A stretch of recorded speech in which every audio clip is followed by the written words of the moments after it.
This is indeed a great audience, and we trust that you'll be able to be with us again tonight at 6 o'clock when we'll be studying the subject of "But he lied unto him," or believing a lie. I think you'll find this to be a very fascinating, interesting, and, believe it or not, edifying lesson. So if you can, return and be with us tonight at 6 o'clock. Brother Rick made a comment to me this morning about the classes that have been assigned to me for the next quarter. One in particular, he says this is to be studied in light of spiritual development. And I want to re-emphasize this. I want you to know what he said. And then I'd like for you to know that this actually is my purpose in both classes. And I think for that matter, it should be our purpose in all of our classes. We want to think in terms of building ourselves up in the most holy faith. Paul, on one occasion, when he was leaving a certain group of brethren, said, "And now, brethren, I commend you to God and to the word of his grace, which is able to build you up and to give you an inheritance among those who are sanctified." And this is why we study. This is one reason why I'm standing before you now, that we might be built up, that we might be strengthened, that we might be edified. And it's good to have you here, that we might have this experience in common this morning. As I mentioned last Lord's Day, this morning I want to consider the subject of the kind of men that we need in the church today. Obviously, in this length of time, I'll not be able to cover, I suppose, all the different kinds of men that we need, because in a sense, we need them all. And yet there are some that are more desirable than others. Perhaps some that we do not need, and we'll think about those too, but we need all men, and all men need the church. And then as a companion subject in connection with this, next Lord's Day morning, the kind of women that we need in the church today. When I think of the great men who are in the church today, as well as those who have been in the church in the past, in my lifetime, and those who have been in the church in the past hundreds of years before I was even born, I'm reminded again of that wonderful stanza in Longfellow's Psalm of Life. Lives of great men all remind us we can make our lives sublime, and departing leave behind us footprints on the sands of time. Footprints that perhaps another, sailing o'er life's solemn main, a forlorn and shipwrecked brother, seeing, might take heart again. Your life can be a blessing to others, and no doubt it is a blessing. But if we work in this direction, I believe that our lives can be blessings not only to ourselves, but to others as well. And I suppose that many times we are not aware of the tremendous influence that others have had upon our lives. They've helped to make us what we are, and we in turn, by the lives that we live, are helping others to be what they are. The Lord recognized the value of example, and for this reason Christ himself came to earth to be an example for all of us. And then on one occasion in Philippians 3 and verse 17, Paul says that he wanted the brethren there to have him for an example. But he obviously was not with them. He was writing to them. So he said, this is the way we want it to be. I want you to look out among you and mark men so that you may have us as an example. And I'm sure that here at Camden Avenue, as well as in all other New Testament congregations, there are men that we can look out and mark and use as an example, so that following them as our example, we are indirectly following Paul. And of course, indirectly following Paul would cause us to, at the same time, be following the Christ. Paul said, "Follow me as I follow Christ." And this is our purpose in studying the lives of great men. Their lives encourage us to make our lives the kind of lives they ought to be. And I think perhaps I ought to begin with that wonderful statement that was read just a few moments ago in Romans 1:14. where Paul said, I am debtor both to the Greek and to the barbarian, both to the wise and to the unwise, so as much as in me is, I'm ready to preach the gospel to you at Rome also. For I'm not ashamed of the gospel of Christ, for it's the power of God unto salvation to every one that believeth, to the Jew first and also to the Greek. Certainly, all of us should endeavor to imitate the life of this great soldier of the cross. He felt an indebtedness to the world. I am indebted, or I am debtor, both to the Greek and to the barbarian. He didn't have to be related to someone in a physical sense to feel an obligation to that person. Many times, we feel obligations to our own families and perhaps those that are closer related to us in various other ways. But we do not feel indebted to the world. Paul felt indebted to the world, the Greek and to the barbarian alike. And so he said, as much as in me is, I'm willing to spend and be spent. I'm willing to give my all. I'm willing to give my everything in order that I might benefit the lives of others. Well, now we need men like that in the church today. Believe me. And then to show you still further how he felt, on one occasion when he was ready to leave brethren that he had worked with and loved dearly, they were weeping. They were, in this sense, breaking his heart.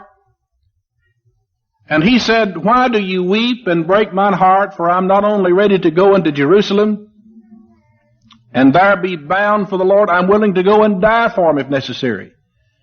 And he said, I know that when I go into Jerusalem, according to the prophecy that Agabus has given, that bonds and afflictions await me.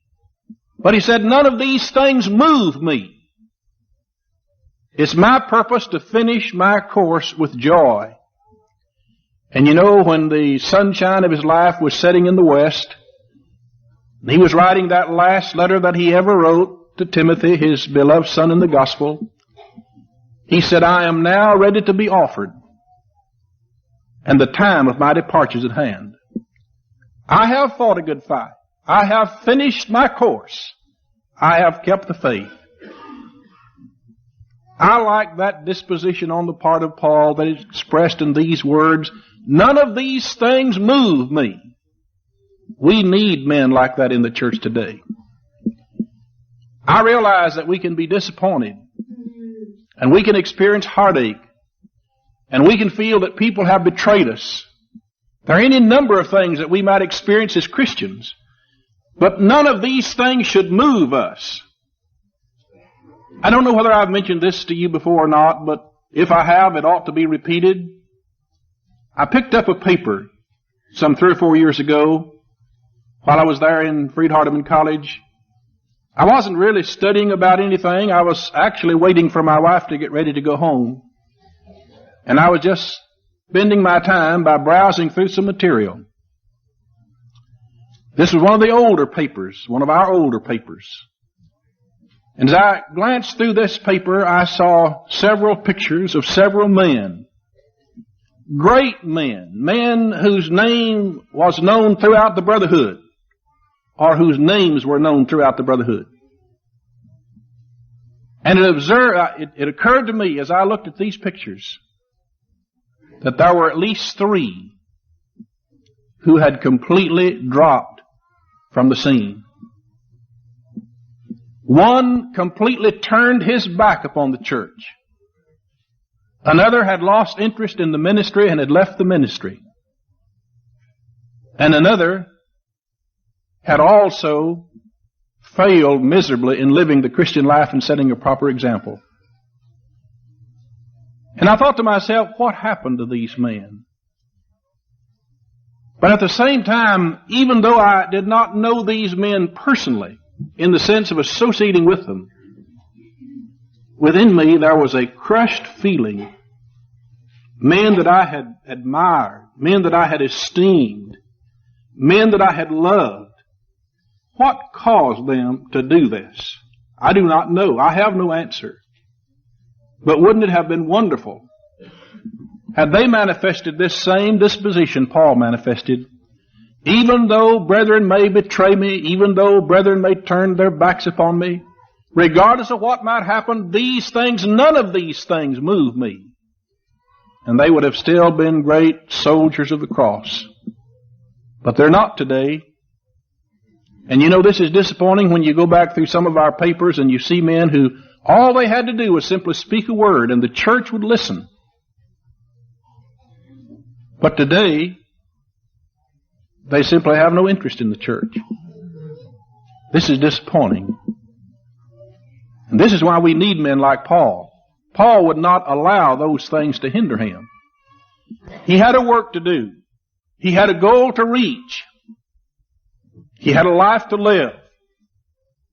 And he said, none of these things move me. We need men like that in the church today. And you know, it is not necessary for us to go to the Bible always. I believe that we have some wonderful men in the church today that we can mark and have, in a sense, Paul as our example, because those we mark are endeavoring to follow him. I want to call special attention to a man that has meant much to me through the years, more through conversation than any other way. A man who worked here in Parkersburg for a number of years before I came, Brother Charlie Taylor. When Brother Charlie Taylor was just a very young boy, I don't remember exactly when he started preaching, but it was in his earliest days of preaching. My father chanced to be in an audience where he preached one of his first sermons, and my father did not know him. There was a Brother Etheridge there who was supposed to be preaching, and my father said, I saw Brother Etheridge talking to this young boy, and he said, it just occurred to me that he was going to have that boy fill the pulpit that night, and he said, I wished a dozen times I hadn't have gone. He said, I did not want to waste my time hearing a boy. Now, my father was just a young man himself at the time, as I understand, not married.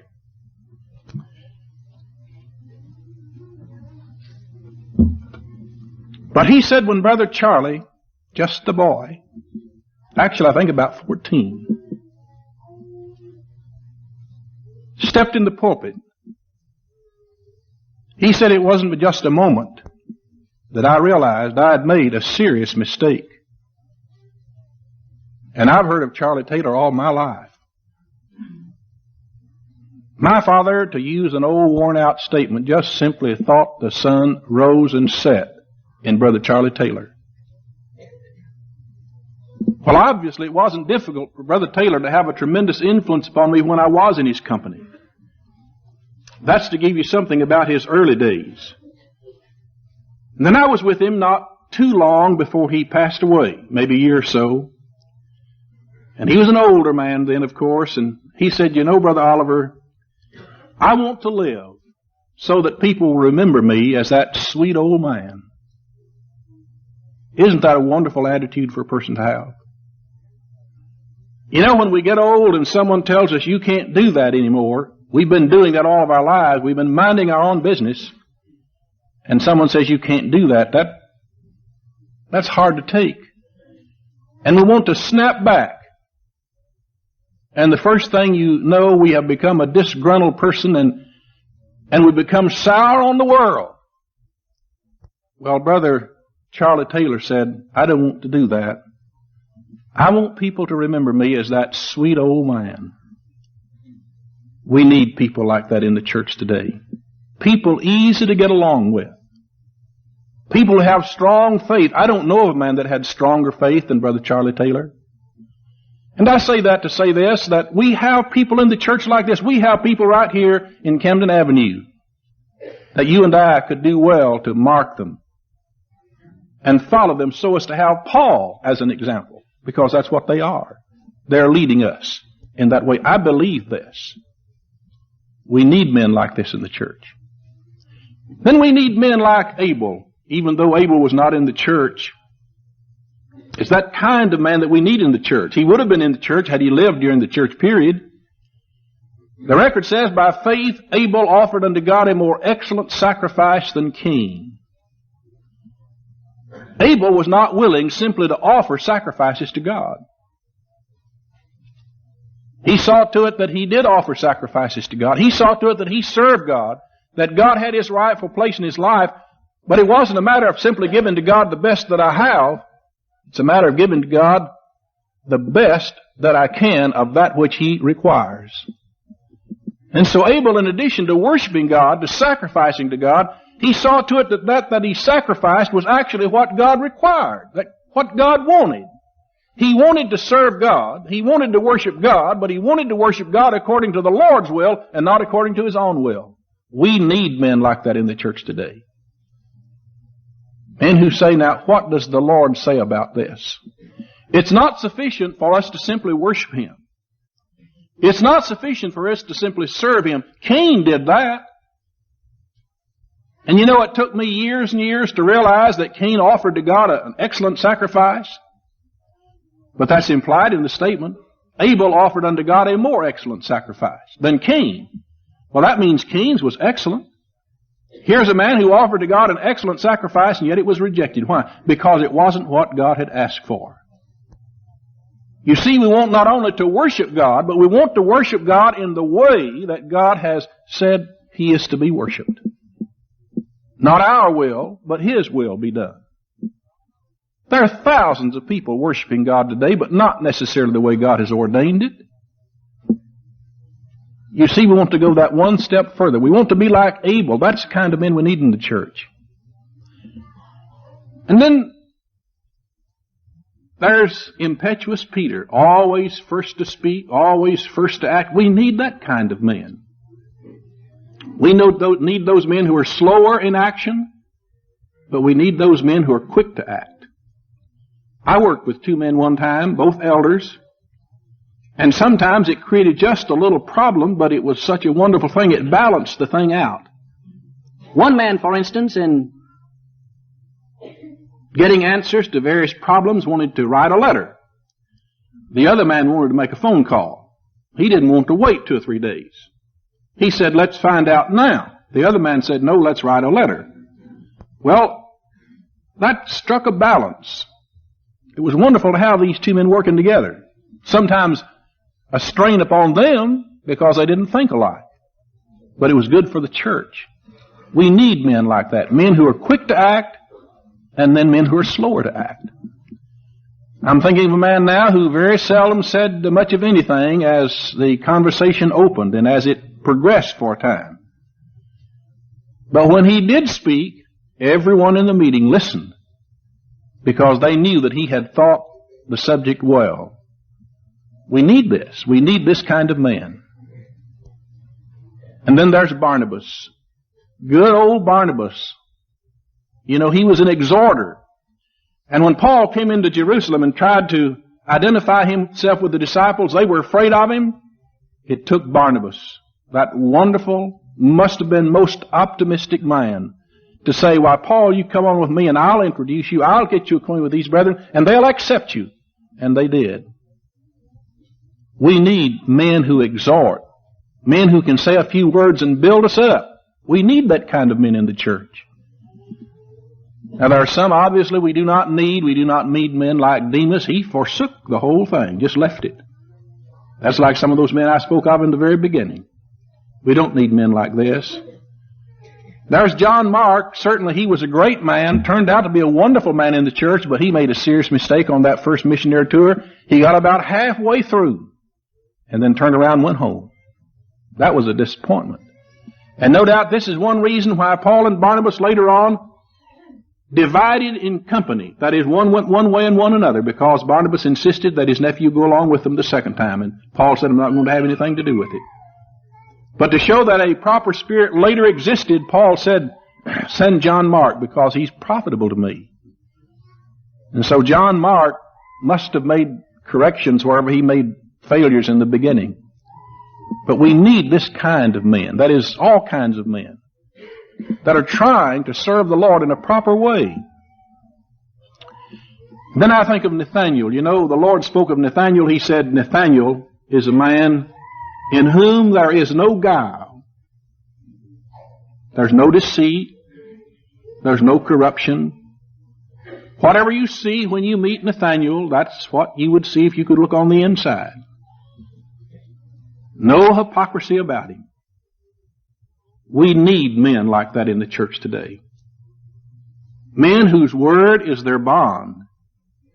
If they say something, you can depend upon it. And then, of course, there's Thomas. I have never enjoyed calling Thomas a doubter.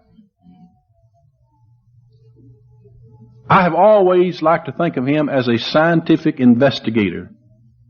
That is, he was not a gullible man. He didn't believe something just because someone told him. He wanted a little proof. Is there anything wrong with this? I don't think there's anything wrong with this. In fact, there isn't anything that thrills me more than for someone to say to me, now you said this, where's your proof? And furthermore, did you know that every time I stand before a group of people like this, or whether I'm standing before a group of people or talking to one person, every time I say I believe, and every time you say you believe something, the person to whom we're speaking has a perfect right to say, where's your text? Because Romans 10:17 says faith comes by hearing, and hearing by the Word of God. And so whenever I tell you I believe, you have a right to say, produce the text. Where's the text? If the text is not there, then you cannot believe. And if the text is there, then both of us ought to believe it, don't you see? So when we tell people we believe something, we obligate ourselves to produce the text that produces that kind of faith. Those men of the apostolic period were that type men, generally speaking. We need that kind of men in the church. Not men who simply stand up and make assertions, but men who actually give book, chapter, and verse. We need that. You know, sometimes people say, well, we've outgrown the book, chapter, and verse preaching. Well, we ought not, because that's the only kind of preaching that's really good. Man makes a statement. He says, I believe this. He says, I believe it because of this passage here. And then you can turn and read that passage too. And over again, I've given you many passages about the church, about primary obedience. You can turn and read that. Then when you read that, you don't believe it because I introduced it to you. You believe it because you personally read it for yourself in the Word of God. And in this way, your faith rests upon His testimony and not upon my testimony. I don't want you to believe me. I want you to believe God.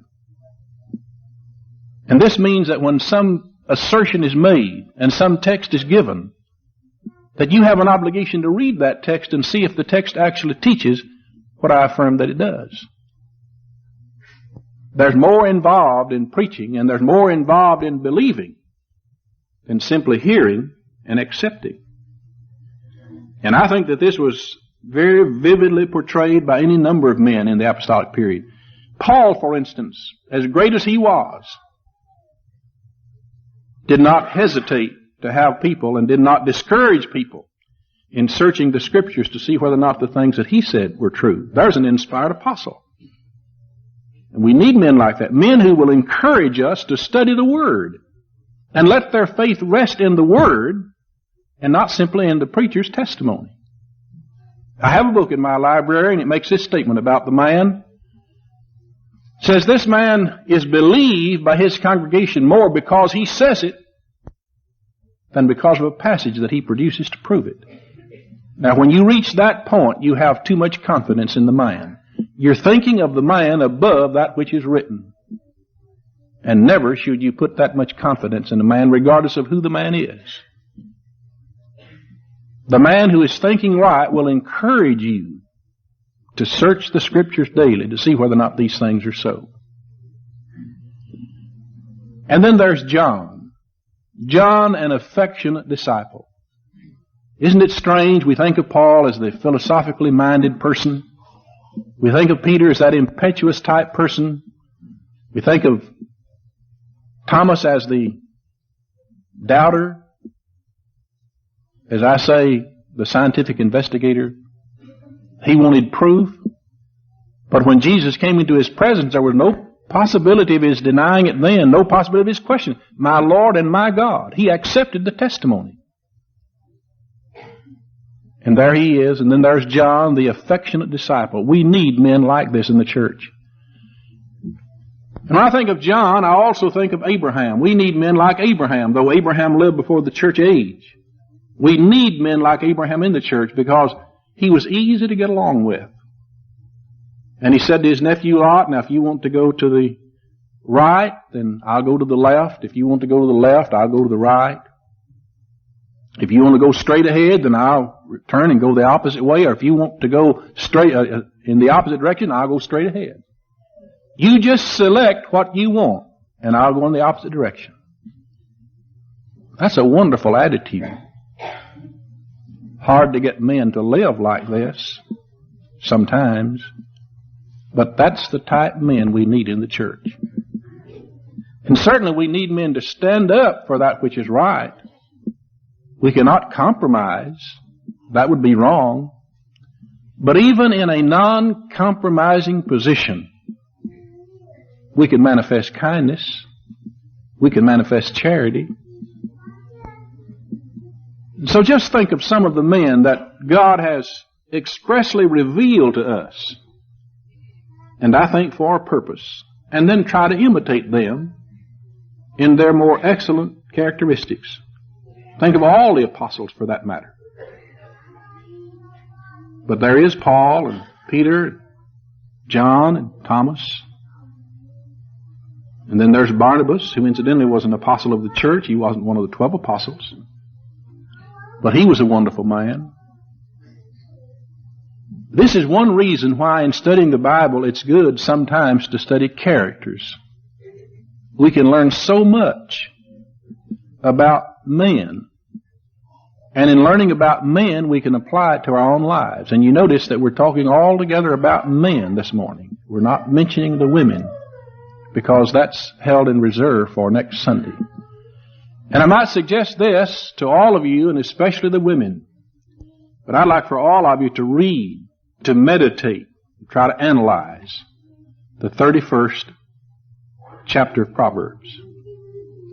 That will give us a picture of the kind of woman that we need in the church, as well as any other passage that I know.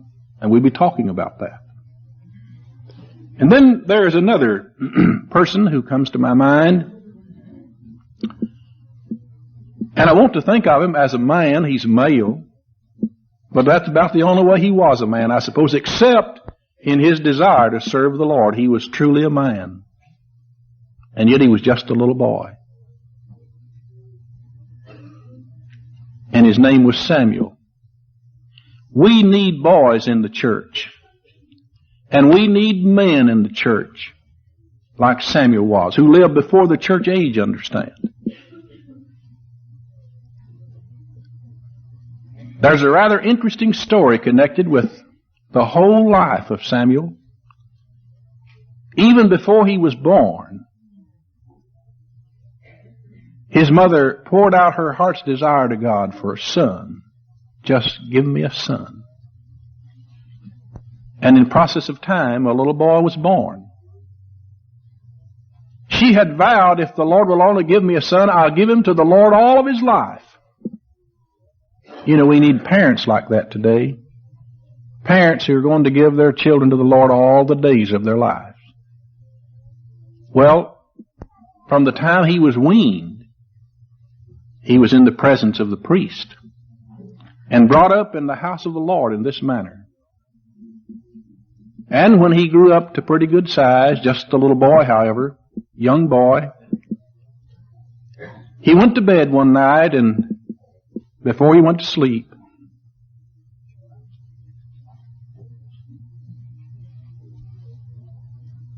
he heard his name called. Well, he loved Eli, and he immediately jumped up and ran to Eli to see what he wanted. And Eli said, "Son, I didn't call you. Go back to bed." And so he went back to bed, and he hadn't been there long, and he heard Eli calling again. He jumped up and ran to Eli to find out what he wanted. "What do you want, sir?" And he said, "Samuel, I didn't call you. Go back to bed." He went back to bed the third time, and he hadn't been there long, and he heard this voice again. "Samuel, Samuel." And he rushed in and asked Eli what he wanted. And Eli said, "I haven't called you." And then the record says that Eli perceived that God is the one who was calling him. And so he said, you go back to bed, and if you're called again, you answer the Lord, because it's the Lord speaking to you. And he went back to bed, and in just a little while he heard the Lord calling. And he said, speak, Lord, thy servant heareth. And of course command, and I'll obey. Oh, we need men like that in the church today. We need boys like that in the church today. It's so easy to get out and mix with the wrong crowd and be led astray. And it's so easy for those of us to get so involved in our business that we forget. But we need men, and we need boys who are willing to imbibe the spirit of this young boy who lived hundreds of years ago and who said, speak, Lord, thy servant heareth, command, and I'll obey. Just let me know what you want me to do, and I'll do it. Now, you know, for every unbaptized young man today, the Lord has a message for you. And that is, he that believeth and is baptized shall be saved. That's what the Lord wants you to do as a young man, as a young person. And that's what the Lord wants you to do as an older man. And obviously this is true of women as well. He that believeth and is baptized shall be saved. This is the way we start. This is the beginning. And afterwards, it's, I beseech you therefore, brethren, by the mercies of God, that ye present your bodies a living sacrifice, holy and acceptable unto God, which is your reasonable service. And be not conformed to this world, but rather be ye transformed by the renewing of your mind, that you might prove what is that perfect and acceptable will of God. And while all of these men have a lesson to teach, certainly this is a most appropriate lesson for us to close the lesson with this morning. If you're present today and you're subject to the Lord's invitation, imbibe the spirit of this wonderful young boy who said, speak, Lord, thy servant heareth, command, and I'll obey. And as we stand and sing in just a moment, if you've never been baptized as a penitent believer, I appeal to you to do so. As a young boy, as a middle-aged man, as an old man, as a young girl, as a middle-aged young lady, or as an old lady. If you're subject to the Lord's, come unto me, all you that labor and are heavy laden, I trust you'll come, as together we stand and sing the invitation hymn.